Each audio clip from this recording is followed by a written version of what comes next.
From plagues of locusts to hordes of killer bees, here are 13 animals that can form unusual swarms. Now, formally, the word swarm refers to a large group of insects. However, that word is also applied to other animals that are exhibiting swarm behavior or acting together to achieve a common goal, even if they seem to be fighting each other while doing so. The term can be applied to herds of mammals or to schools of fish, for example. And how about the swarms of humans that trample each other while trying to get all those Black Friday bargains? So this list includes more than swarms of insects, FYI. Let us know how you liked the episode in the comments below, and of course do not forget to like and to subscribe to our channel. 13. Christmas crabs. Located in the Indian Ocean, Christmas Island has less than 2,000 human inhabitants. Now contrast that to the population of red crabs that inhabit the 52 square mile island, because there are around 44 million of them. Now, each year the crustaceans migrate to the shores from the inner island to breed. Now, some might find the sight of all those creatures swarming to the beach to be a bit scary. But you know, hundreds of tourists are attracted to the island each year to witness that swarming migration. 12. Global swarming. There's a Scottish town near the English border named Gretna, and each year it is treated to a spectacular aerial show, because starlings will arrive annually there to fly in unison, up to about 50,000 of the birds, and they create amazing patterns in the skies called murmurations. As thousands of the birds fly in formation, they can sometimes produce a number of recognizable shapes. Now, the reason for the spectacular display is not definitively known, but one theory suggests that murmurations are a way for the birds to confuse predators. Something else unknown is why only European starlings seem to partake in this behavior before roosting. 11. Monarch Butterflies. Insect migration constitutes another type of swarming behavior, involving the seasonal movement of insects, especially as exhibited by large numbers of dragonflies and butterflies, among other species. Now, in the case of monarch butterflies, they have been noted for their exceptionally long annual migrations, and they are the only butterflies known to migrate north and south regularly, not unlike birds. They begin the southward trip from Canada to Mexico in August, with massive migrations that can involve millions of the critters. The northward migration begins in the spring. What will happen is females lay the eggs en route, and then they die, and after new butterflies are hatched, the new generation will complete the trip. Exactly how succeeding generations of monarchs are born with this knowledge of the flight patterns still remains a mystery to scientists. 10. The wild wildebeest. An epic display of nature covering 150,000 square miles of wilderness in Africa happens every year. Approximately 1.5 million wildebeest migrate throughout the year in search of fresh grazing and better quality water. After short rains start in November, the herd will stay to feed on fresh grasses until the following March. By May, the Serengeti wildebeest head north, running at speeds approaching 50 miles per hour. As they search for fresh water and grazing land, they're joined by moving columns containing hundreds of thousands of animals, including zebra and gazelles. October finds the wildebeest herds migrating back to the southern Serengeti and the short grass plains, where the whole 1,200-mile adventure will start all over again. 9. The Oklahoma cricket plague. Crickets and locusts belong to the same family, so maybe it should not be surprising that the former can appropriate some behavior of the latter.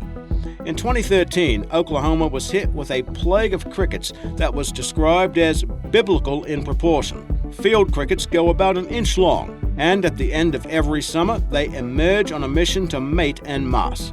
But unusual weather, including a drought followed by an especially moist wet season, contributed to the population explosion. In addition to hearing the constant chirping, crickets could be seen everywhere in the infested areas, crawling up walls, covering streets and businesses, and piling up on sidewalks. And killing the little beasts only created more problems, because the insect corpses attracted the fellow crickets, who turned cannibal and then feasted upon the dead fellows. All those dead crickets also created a foul stench similar to rotting meat. Now, the good news is that the crickets are not known to cause any lasting harm to plants or crops. The bad news is that the cycle will repeat every year, although hopefully not in such biblical proportions. 8. Cob antelope. In 2007, scientists discovered what they believed was one of the biggest animal migrations on Earth.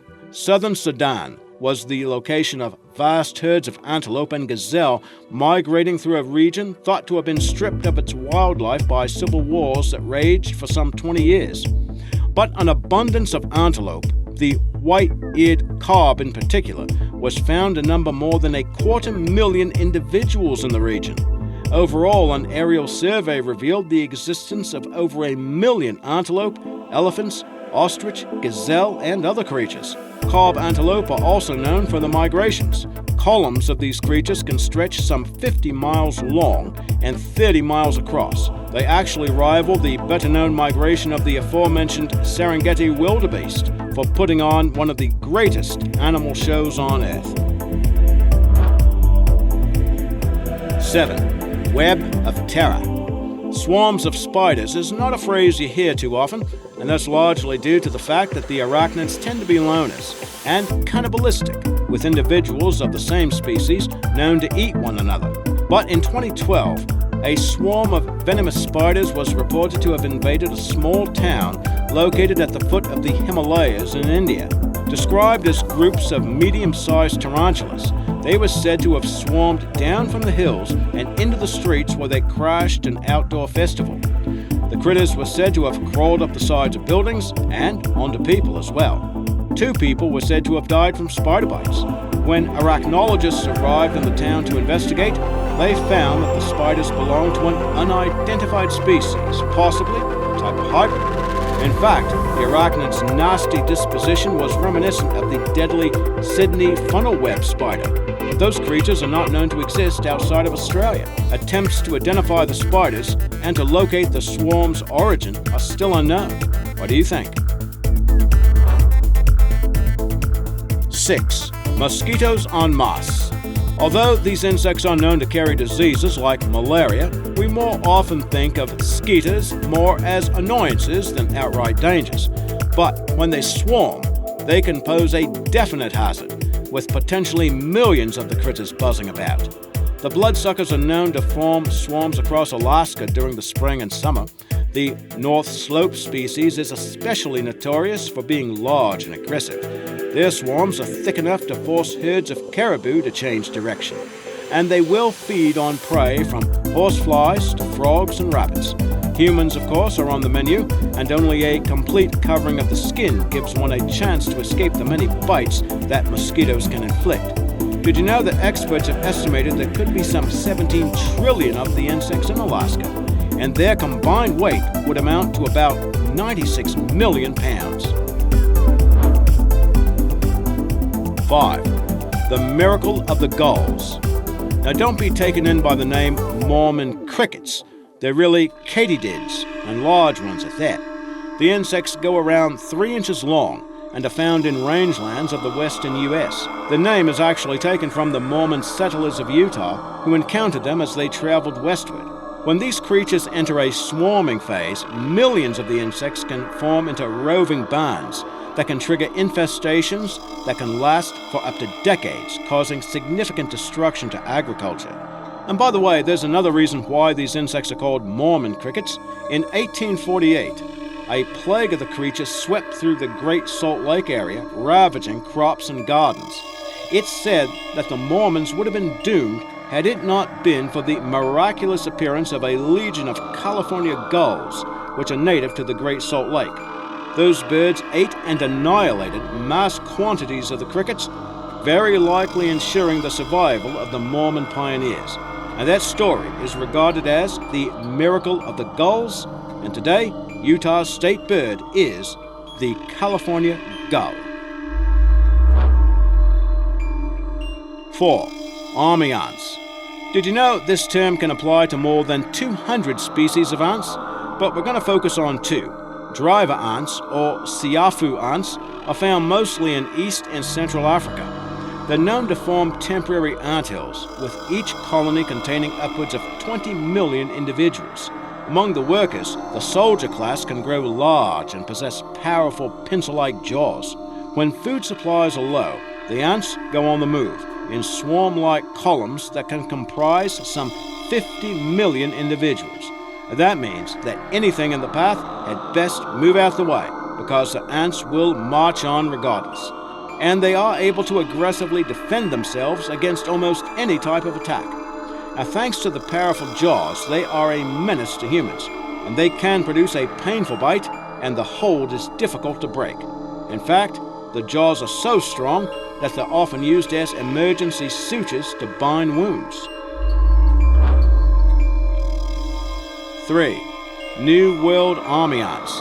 And following up on the siafu, in the Amazon jungle in Central America, you'll find a similar species of army ant that can conduct organized swarming raids with military efficiency and precision. Colony raiding parties can comprise some 200,000 individuals and be wider than 60 feet, while stretching more than 650 feet. While they can produce a painful bite, they cannot cut deep into human flesh like the siafu. However, they can attack the mucous membranes and the eyes. 2. Locusts. Now, these insects have been associated with swarms and plagues since prehistory, often leaving miseries like devastated crops and famine in the wake. Now, they actually comprise certain species of grasshoppers that exhibit a swarming phase, and once they get going, you better look out. One of the most notorious examples of locust swarming occurred in 1875, and it was known as Albert's swarm. A swarm of now extinct Rocky Mountain locusts initially struck in Missouri and then progressed toward Nebraska in clouds of insects so huge and thick they blotted out the sun. Now, Albert Child, the man for whom the incident is named, calculated that an area of 198,000 square miles was affected, and that's an area larger than the state of California. In all, it was estimated that the swarm could have numbered as many as 12.5 trillion insects, with a combined weight of approximately 27.5 million tons. 1. Killer bees. While there's no physical way to discern an Africanized bee or killer bee from a common European bee, their respective behaviors will reveal which one you're dealing with. Regular bees will take a few seconds to determine whether or not you're a threat to the hive, whereas killer bees have more of a sting first, ask questions later philosophy. They do not hesitate to swarm out of the hive and go on the attack, with as many as 100,000 individuals involved, and they have been known to chase intruders for more than half a mile. Africanized bees are some tough critters. They're aggressive, territorial, and able to survive in habitats ranging from deserts to jungles.